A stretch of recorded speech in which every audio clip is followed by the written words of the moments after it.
Good morning, year six. I hope you're well and have had a good day so far. Today, in our reading lesson, we're going to be carrying on with Private Peaceful, chapter 7 of Private Peaceful. And we're going to be thinking about how we make effective predictions. To be successful today, you're going to need to identify what you're being asked to make predictions relating to within the question.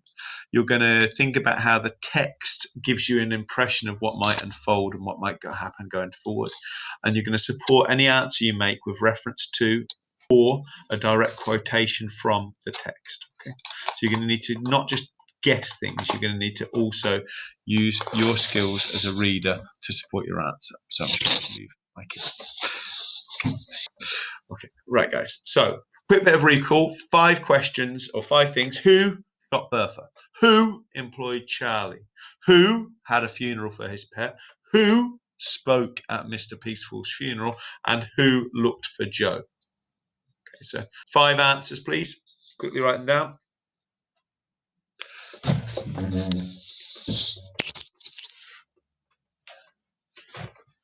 Okie dokie, guys. Hopefully lots of you now have managed to get 5. Let's see. Who shot Bertha? Was the Colonel. Who employed Charlie? Well, there's 2 correct answers here. Initially, it was the Colonel, but then after he was sacked for stealing Bertha or buying him, depending on your view of events, it was Farmer Cox who employed Charlie to look after his animals. Who had a funeral for his pet? That was Joe. Okay, so Big Joe. Who spoke at Mr. Peaceful's funeral? It was the Colonel. If you remember, he described him as this high quality worker. Didn't describe him as a good man, didn't describe him as a good father. He just talked about how hard he worked. And then who looked for Joe? It was everyone, wasn't it? Showing how popular Joe was when he went missing after Bertha's death. Right, guys, thinking today. Vocabulary teacher, we're going to complete some of these sentences again for different sections, and we're going to read from page 89 as part of this work today.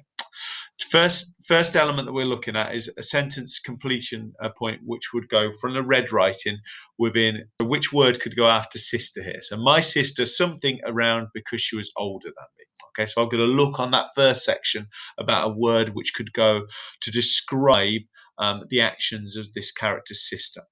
For the blue section, I'm looking at a word that could go after so. So I was so something after I drank 6 cups of coffee that I forgot my house keys. So which word could be used to describe how somebody might feel if they'd overindulged on coffee?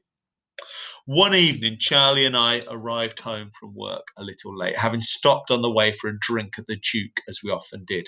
We can see that the Duke is in capitals, reminding us it's a proper noun. In this instance, it's a pub. In those days, I remember I had to pretend I liked the beer. The truth was, I hated the stuff, but I loved the company. Charlie might have bossed about on the farm, but after work, up at the Duke, he never treated me like the 15-year-old I was, though some of the others did. Lots going on here again. That relationship between Charlie and Tomo is emerging back as a positive again because they go in for a drink after work. Tomo is only 15, so it's really against the law, even 100 years ago, for him to be going for a drink. He does love having the company, though. He's obviously quite a lonely person, even when he's at work or at home. But when he's in the pub, Tomo is really enjoying it. But he's pretending. It's interesting. He's pretending. So what else? If we look at this, what might we think? My sister's somebody around. What might she do? My sister. Charlie's Tomo's brother. What might a sister do, like Tomo's doing? So Charlie. Bossed me around. And I can see bossed me about, bossed me around. It's something that brothers and sisters do, isn't it? Especially older ones. They boss us around. I know that my children boss each other around. They boss me around as well. And if you're a big sister or a big brother, you might boss your little brother or sister around. If you're a little brother or a little sister, you might resent being bossed around. I was so something. Let's read the second section and see if we can identify for where that might be. I couldn't have them knowing that I hated beer. So this is the people in the pub. So I'd forced down a couple of pints with Charlie and often left the Duke a little befuddled in the head. That was why I was woozy when we came home that evening, when I opened the door and saw Molly sitting there on the floor. Now there's 2 possible answers for this. You could have befuddled, or you could also have woozy, couldn't you? Because both of them mean a bit confused, a bit out of sorts, a bit not on the top of your game. And that's how you might be if you drink too much coffee, as Tomo was because he drunk some beer. I saw Molly sitting there on the floor with her head on Mother's lap. It seemed I was suddenly back to the day back Big Joe had gone missing.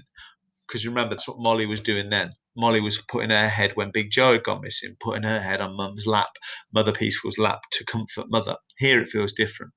Molly looked up at us and could see that she had been crying, and this time it was Mother doing the comforting. What is it? Charlie asked. What's happened? You may well ask, Charlie Peaceful, Mother said. She didn't sound at all pleased to see us. I wondered at first if she'd seen we'd been drinking. Then I noticed a leather suitcase under the windowsill and Molly's coat over the back of Father's fireside chair. Molly's come to say, Mother went on. They've thrown her out, Charlie. Her mother and father have thrown her out, and it's your fault. No, Mother, Molly cried. Don't say that. It isn't his fault. It's no one's fault. She ran over to Charlie and threw herself into his arms. What's happened, Moll? Asked Charlie. What's going on? Mother was shaking her head as she wept. Molly was shaking her head as she wept uncontrollably on his shoulder. He looked at Mother. What's going on, Charlie? Is that she's going to have your baby, she said. They've packed her case, put her out of the door, and told her to never come back. They never want to see her again. She had nowhere to go, Charlie. I said she was family, that she belongs with us now, that she can say it as long as she likes. So things suddenly move on, don't they? Rather than just having secret meetups and secret lessons, Charlie and Molly are now going to be parents. And Molly's parents obviously don't approve of it. What's the language that goes after this in the red section? What goes after this point in the sentence? So his family were so angry with his behaviour that what have they done to him? After crying, they're crying something. So we're going to have an adverb maybe. Crying something. The children desperately miss their absent parents. How might you cry? Controllably or uncontrollably? It seemed an age before Charlie said anything, and I can understand that. He's shocked, isn't he? He didn't know that Molly was going to be pregnant. He didn't know that he was going to be a dad.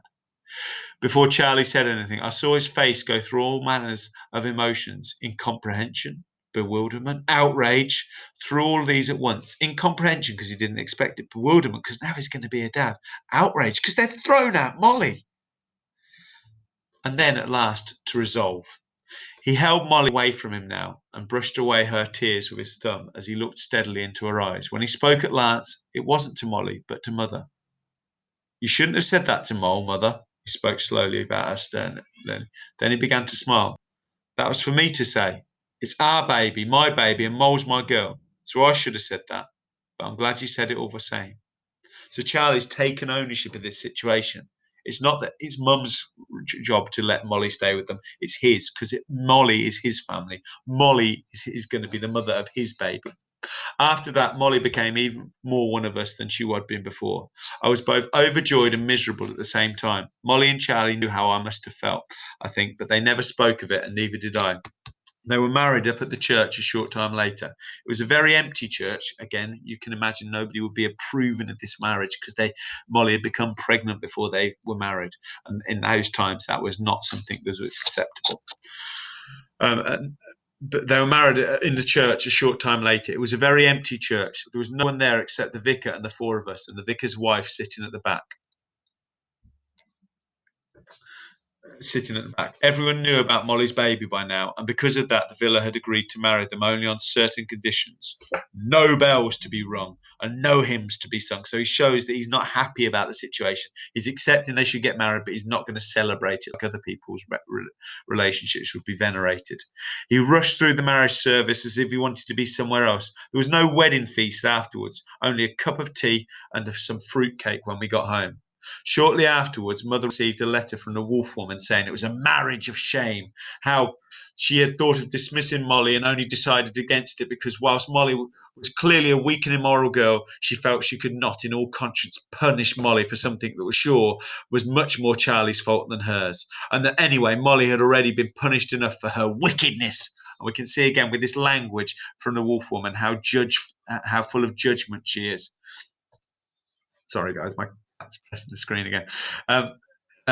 It's wickedness. Mother read the letter out loud to all of us and then scrunched it up and threw it into the fire where it belonged, she said. So you can see Mother Peaceful's now not angry with Charlie, just angry with how people are treating Molly and he's treating her grandchild.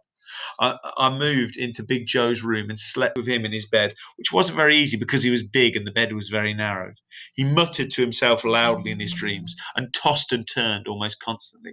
But as I lay awake at nights, that was not what troubled me most. In the next room slept the two people I most loved in all the world who, in finding each other, had deserted me.